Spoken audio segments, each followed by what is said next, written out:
మేము తిరుమలకు నడిచి వెళ్ళాలి అనుకుంటున్నాము.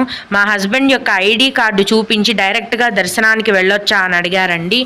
ఆర్మీ వాళ్ళకి తిరుమల కొండపైన అక్కడికక్కడే 300 రూపాయల దర్శనం టికెట్లను ఇస్తారండి. మీరు తిరుమల కొండపైకి వెళ్ళిన తర్వాత ఏటీసీ సర్కిల్ దగ్గర ఉన్న 300 రూపాయల దర్శనం క్యూ లైన్ దగ్గరికి వెళ్ళి మీ హస్బెండ్ యొక్క డిఫెన్స్ కార్డ్ చూపించినట్లయితే వాళ్ళు స్పాట్లోనే అక్కడికక్కడే ఒక ఫామ్ ఇస్తారు.